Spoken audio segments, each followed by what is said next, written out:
Nah, kemudian kita akan belajar terkait istilah-istilah pada skoliosis. Tentunya ini berdasarkan yang kita pelajari ya, karena mungkin metode lain atau konsep-konsep lain akan menyebutnya dengan penyebutan yang berbeda, tapi sebetulnya ini partomekanik atau biomekaniknya sama. Oke, pertama terkait body block. Ini sebetulnya untuk mempermudah kita dalam menulis status klinis ya. Ada S itu merujuk pada cervical atau shoulder, T untuk thoracal, L untuk lumbal, dan H untuk radio hip pelvic. Kemudian body block itu kita sederhanakan dalam gambar seperti ini, STLH gitu ya. Nanti penggambarannya akan ada sendiri, nanti teman-teman bisa melihat di slide berikutnya. Oke. Kalau ada gambar seperti ini, kita lihat dari bidang frontal seperti ini.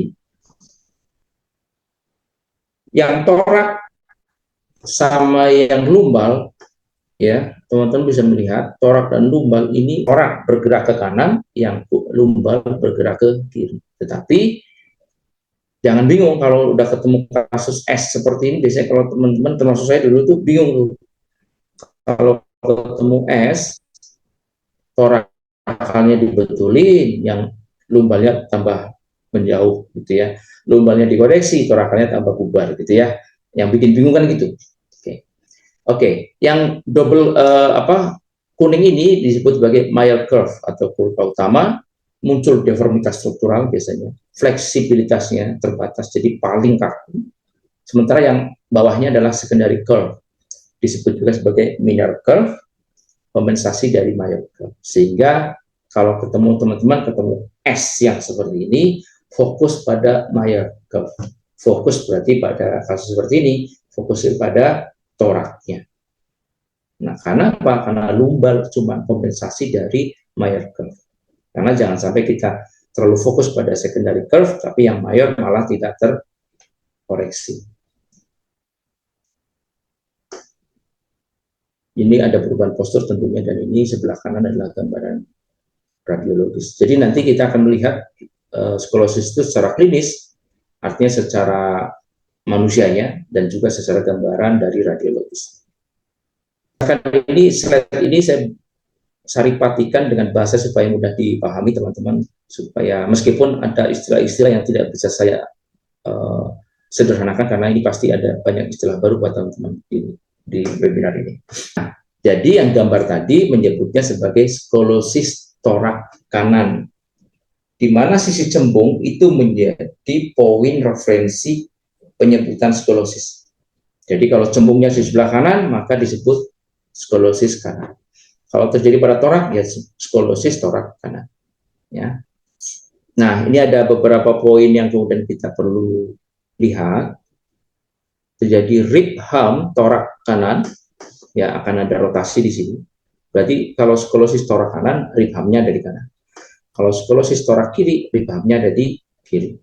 Kemudian pada skapula terjadi protraksi, jadi gerakan ke depan.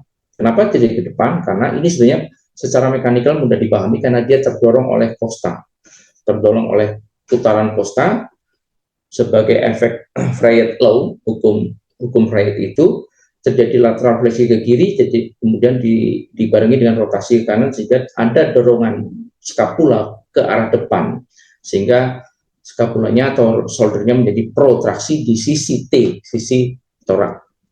Kemudian di sisi cekungnya terjadi pelemahan atau disebut sebagai weak side, dan di sisi lumbal, sisi cekung dari lumbal atau sisi konkav dari lumbal disebut sebagai weak point. Nah, teman-teman, nanti ada istilah hip prominent. Ini bisa muncul, bisa tidak. Ya, kadang-kadang kalau kita lihat di klinis itu tulang belakangnya bengkok, tapi pelviknya sentral, ada di tengah. Tapi ada juga yang tulang belakangnya skolosis, terjadi juga pelviknya kok bergeser. Jadi akan berbeda respon, akan juga berbeda terhadap desain exercise. Nah, ini istilah-istilah dari sisi posterior, dan kita akan lihat berikutnya kalau kita lihat di sisi anterior. Terjadi shoulder retraksi pada sisi kanan di bahu kiri, kemudian ada ventral prominent. Nah, efek ventral prominent ini sebetulnya bergabung dengan adanya bergabung dengan adanya rib hump. Itulah kenapa kalau ada orang tua yang datang ke klinik kemudian menyampaikan, maaf nih mas, maaf nih mbak, payudara anak saya kok terlihat besar sebelah ya. Itu bukan karena volumenya besar sebelah, tapi karena efek dari rotasi. Yang satu, yang bagian belakang terjadi rib hump, sementara di bagian depan muncul yang disebut sebagai ventral prominence. Nah, ini ada istilah-istilah radiologi. Kita tetap merujuk pada skolosis torakal kanan. Yang tengah disebut apex. Apex itu bahasa Indonesianya puncak. Ya.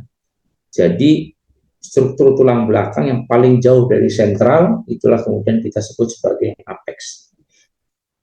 Sebagai puncak skolosis, paling deviasi, paling bergerak ke arah lateral, dan paling rotasi sebagai apex. Ini juga terjadi perubahan strukturnya paling cepat karena kemudian biasanya kalau dilihat kalau udah terjadi struktur yang parah, sisi kiri ini lebih kecil sehingga bentuknya trapesium, sementara sisi yang kanan ini lebih tinggi.